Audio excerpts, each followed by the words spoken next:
Welcome to Donmar TV News Channel. Mr. Chair, I'd like to ask the DBP representatives whether or not they know that Meralco was acquired by the government during the last few years of the former President Marcos for non-payment of maturing loans. If they know that. We have no personal knowledge of such Do you transaction, know that any information na government acquired Meralco? I have no information, Mr. Chair. Who has the information, Mr. Chair? Maybe we can ask the SEC about the status of Meralco, if we can research on the SEC records. Mr. Chair, we will do that. We will check the previous records of Meralco. Can you submit through email or to the committee secretariat the history of ownership of Meralco? Yes, Your Honor. From the available records with the commission, yes, we will do that. From the 60s to present. Because, Mr. Chair, 1970s. Okay. the information I got from the grapevine is that, and it seems to be very consistent, prior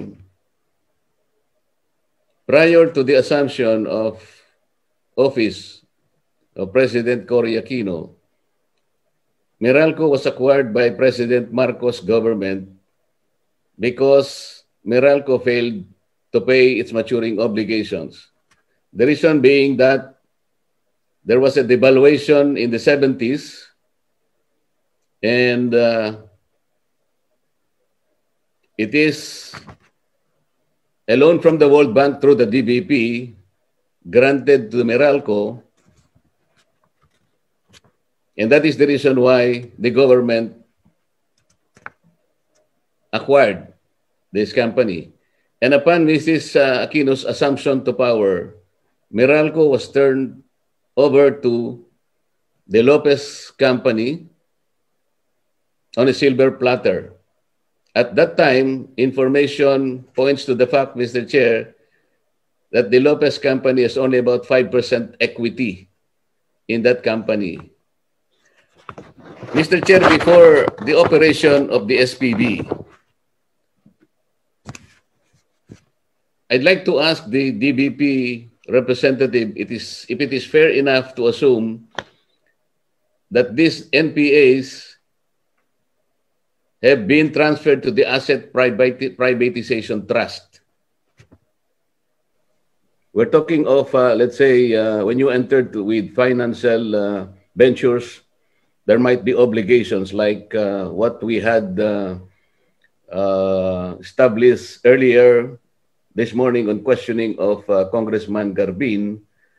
BenPres assumed some obligations of Maynilad. So things like this, nature of transactions like this, we would like to know if BenPres absorbed other financial obligations of other companies you entered into.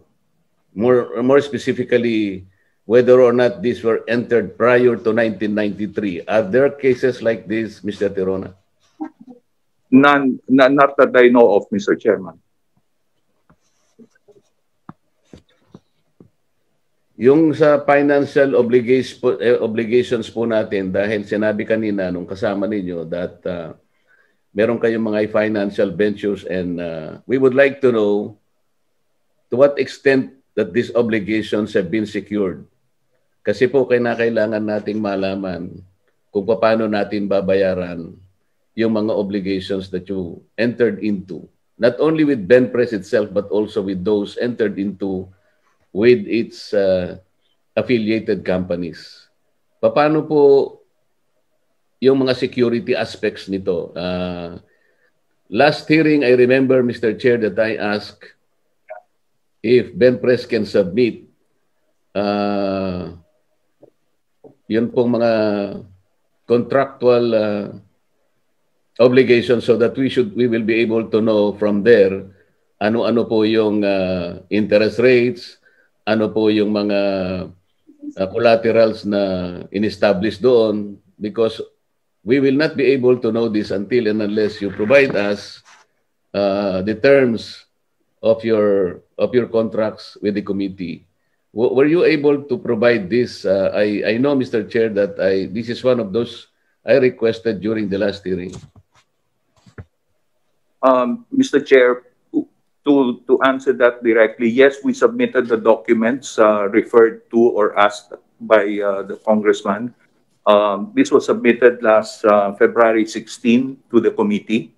It included the documents for the loans as well as which included the list of securities and lenders of the loans, Mr. Chair. Okay. Considering, Mr. Chair, that I have not looked into all these documents, may I just ask Mr. Terona if the government ever guaranteed the payment of some of these loans? Was there any government guarantee, Mr. Terona?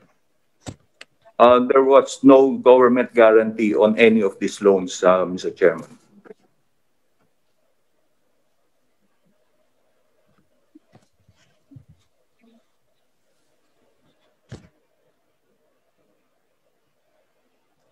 Sino po yung mga partido na involved dun sa mga obligations?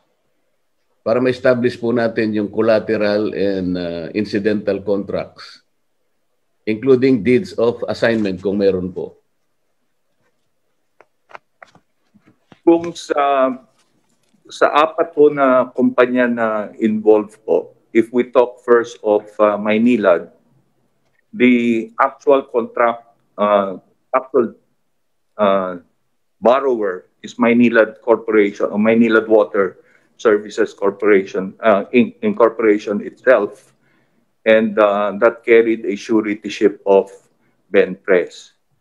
For Bayantel, it was Bayan Telecommunications Inc. that was the direct borrower, and this was secured by various mortgages. For BenPres, these were long-term commercial papers, Mr. Chair, so therefore it only had a negative pledge issued by BenPres to all the LTCP holders.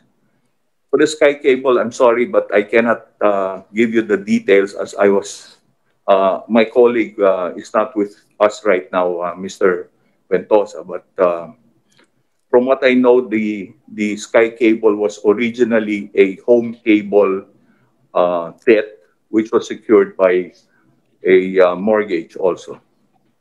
Mr. Terona, your answers will be subjected to some evaluations anyway if this representation is able to look into the documents that you have submitted. You will agree with that, right? Yes, sir.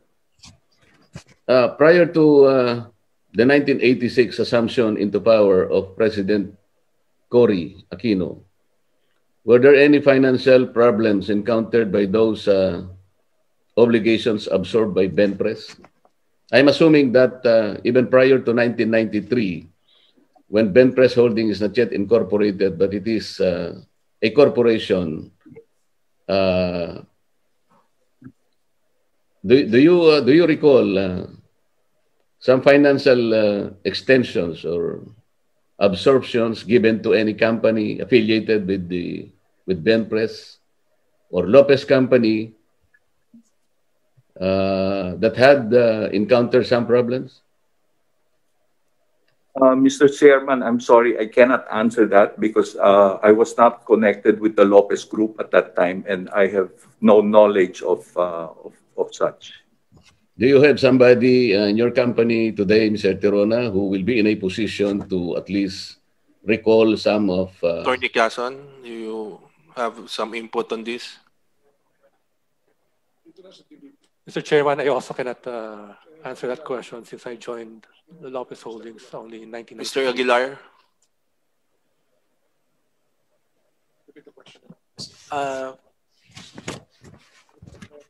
DS Marcoleta, can you repeat your question? I was trying to elicit an answer, Mr. Chair, that even prior to upon the assumption of power of President Cory in 1986, if there are companies affiliated with the Lopez Group, either we call it Benpres Corporation, because Holdings Corporation was not yet incorporated at that time. Were there companies that have encountered problems already with the DBP? We have no knowledge of any transactions that time. We're not actually with DBP yet. So, Mr. Chair, am I getting an answer like DBP was not I think, involved in the Ms. transaction? Marcoleta, the only record they have here is the loan in 1989, the Central CATV yun, no? Hindi, yung unang-una loan. 95 pa yung unang loan daw na grant, buy and tell. So,